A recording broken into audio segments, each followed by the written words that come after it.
Baik, assalamualaikum warahmatullahi wabarakatuh. Selamat pagi, Ibu Karisma yang saya hormati selaku dosen mata kuliah manajemen keuangan dan juga teman-teman yang saya sayangi. Kami dari kelompok satu akan memaparkan hasil kerja kelompok kami terkait dengan analisis pengelolaan modal kerja pada PT Agro Jaya Sentosa. Dan ini adalah anggota kelompok kami. Yang pertama ada Muhammad Afrizal Fahmi, Siti Nurhalisa, Nadine Keisha, Nailo Herunisa, dan juga Feliza Jabar. Untuk latar belakangnya itu sendiri, seperti yang kita ketahui bahwa modal kerja merupakan faktor penting dalam menjaga kelancaran operasional perusahaan. Karena sering digunakan untuk membiayai kegiatan-kegiatan jangka pendek seperti pembelian bahan baku, pembayaran tenaga kerja, dan kewajiban lainnya. Dan dalam hal ini, pengelolaan modal kerja yang kurang efektif dapat menyebabkan gangguan likuiditas pada perusahaan. Oleh karena itu, perlu dilakukan analisis terhadap modal kerja melalui indikator seperti net working capital, current ratio, dan juga quick ratio untuk mengetahui kemampuan perusahaan dalam memenuhi kewajiban jangka pendek. Kita lanjut kepada analisis posisi kas dan modal kerja, yang dimana posisi kas perusahaan dapat dianalisis menggunakan rasio kas dengan rumus rasio kas sama dengan kas lancar dibagi hutang lancar. Kita ketahui bahwa kas lancar yang dimiliki oleh PT Agro ini adalah senilai 350 juta dan juga hutang lancar sebesar 1.200 juta, yang dimana 350 juta dibagi 1.200 juta yang menghasilkan 0,29 atau 29%. Yang mana dalam data ini keuangan PT Agro Jaya Sentosa diketahui memiliki rasio kas sebesar 29%, yang menunjukkan bahwa kewajiban jangka pendek masih belum meningkatkan pengelolaan yang baik, sehingga perlu adanya peningkatan pengelolaan piutang dan juga persediaan agar arus kas bisa berjalan dengan lebih lancar ke depannya.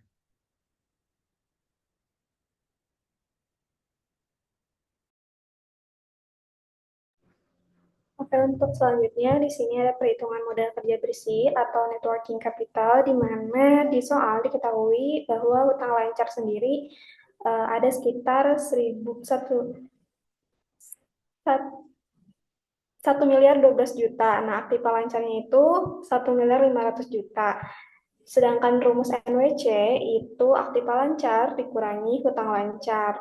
Nah, maka eh, karena aktiva lancarnya itu 1.500.000.000 dikurangi 1.200.000.000, yang artinya NWC-nya itu sekitar 300 juta.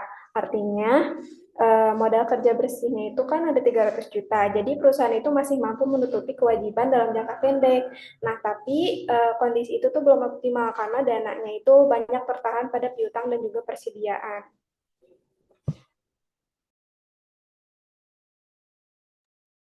Oke, selanjutnya di sini ada analisis current ratio dan quick ratio. Nah, untuk yang pertama ini tuh current ratio. Jadi, ini tuh adalah rasio yang digunakan untuk melihat bagaimana kemampuan perusahaan itu membayar hutang jangka pendek dengan seluruh aset yang mereka miliki gitu. Contohnya kayak kas, piutang, dan persediaan. Nah, untuk rumusnya sendiri itu tuh ada aktiva lancar dibagi dengan hutang lancar. Nah, dalam ini kasusnya aktiva lancar yang dimiliki oleh PT ini tuh ada 1.500.000.000. Untuk hutang lancarnya sendiri ada 1.200.000.000. Nah, untuk perhitungannya ke 1.500.000.000 dibagi 1.200.000.000, hasilnya itu 1,25. Nah, yang artinya setiap 1 rupiah hutang lancar itu dijamin oleh 1,25 rupiah aktiva lancar. Nah, jadi perusahaan itu masih mampu gitu memenuhi kewajiban jangka pendeknya. Namun nilainya itu masih di bawah standar karena idealnya itu 1,5 hingga 2. Sehingga likuiditas perusahaan ini tuh masih tergolong cukup gitu. Nah, untuk yang kedua ini ada quick ratio. Jadi quick ratio ini tuh adalah rasio yang digunakan untuk melihat kemampuan perusahaan membayar utang jangka pendek hanya dengan aset yang paling cepat menjadi uang. Nah, yaitu seperti kas dan piutang tanpa menghitung persediaan. Kalau yang tadi kan menghitung persediaan. Nah, untuk rumusnya ini tuh ada aktiva lancar dikurangi persediaan dibagi dengan hutang lancar. Dalam kasus ini, aktiva lancarnya ada 1.500.000.000, persediaannya 650 juta, hutang lancarnya 1.200.000.000. Untuk perhitungannya, 1.500.000.000 dikurangi 650 juta dibagi dengan 1.200.000.000 yang hasilnya 0,71.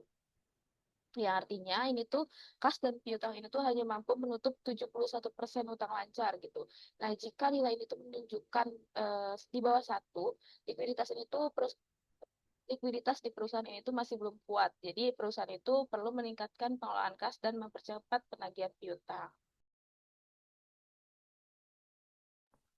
Oke, untuk selanjutnya analisis permasalahan piutang. Jadi untuk diketahui, PT Agro Jaya Sentosa ini memiliki piutang usaha sebanyak 500 juta dan juga memiliki kas sebanyak 250 juta. Lalu untuk perhitungannya sendiri, piutang usaha dibagi dengan kas usaha yaitu 500 juta, dibagi 350 juta hasilnya sama dengan 1,43. Jadi untuk hasil perhitungan sendiri menunjukkan rasio piutang terhadap kas sebesar 1,3 1,43 yang berarti jumlah piutang perusahaan 1,43 kali lebih besar dibandingkan kas yang telah tersedia. Hal ini menunjukkan bahwa sebagian modal kerja perusahaan masih tertahan dalam bentuk piutang sehingga dana tunai yang tersedia untuk kegiatan operasional menjadi lebih terbatas. Kondisi tersebut dapat menyebabkan likuiditas perusahaan kurang optimal sehingga perusahaan PT Agro Jaya Sentosa ini perlu meningkatkan pengelolaan piutang agar arus kas lebih lancar.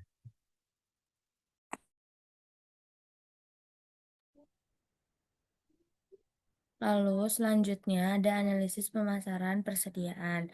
Yang pertama itu nilai persediaan di PT Agro Jaya Sentosa sebesar 650 juta, paling besar dalam aktiva lancar. Berdasarkan data yang ada, persediaan PT Agro Jaya itu sebesar 650 juta. Nah, ini tuh nilainya merupakan nilai yang paling besar dibandingkan kas piutang. Jadi, hal ini tuh menunjukkan bahwa sebagian besar modal kerja perusahaan itu masih bisa tersimpan dalam bentuk barang. Lalu ada persediaan yang terlalu besar menunjukkan penumpukan stok dengan berdampak yaitu pada biaya penyimpanan yang meningkat, perputaran persediaan yang lambat, modal kerja tertahan dalam bentuk barang. Nah, ini tuh dapat gitu menghambat arus kas perusahaan karena barang belum terjual. Lalu yang terakhir ada strategi efisiensi modal kerja. Untuk meningkatkan efisiensi modal kerja ini tuh perusahaan tuh perlu melakukan beberapa strategi seperti pengelolaan piutang dengan memperketat kebijakan kredit kepada pelanggan dan melakukan penagihan secara rutin agar pembayaran lebih bisa cepat gitu diterimanya. Lalu yang kedua ada pengendalian persediaan dengan menyesuaikan jumlah produksi dengan permintaan pasar itu biar gak jadi penumpukan barang. Dan yang terakhir itu ada perencanaan arus kas yang lebih baik lagi kayak uh, biar penggunaan dana itu bisa lebih terarah dan perusahaan tidak mengalami kekurangan kas pada waktu pembayaran kewajiban jangka pendek. Nah, ini tuh bertujuan untuk meningkatkan likuiditas dan kelancaran operasional perusahaan.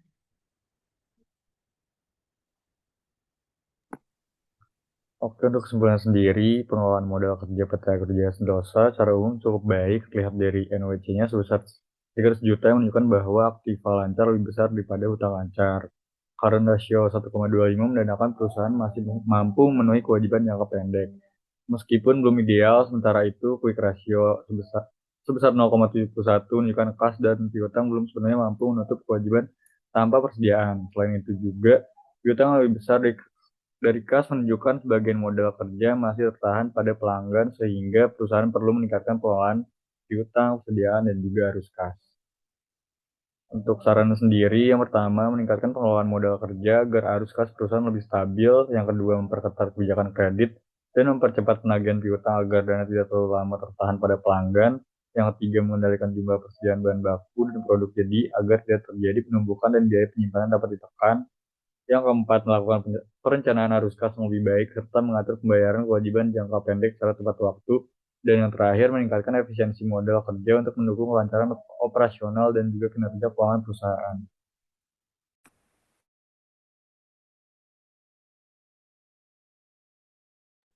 Oke, baik. Mungkin dari kelompok satu cukup sekian yang bisa dipaparkan.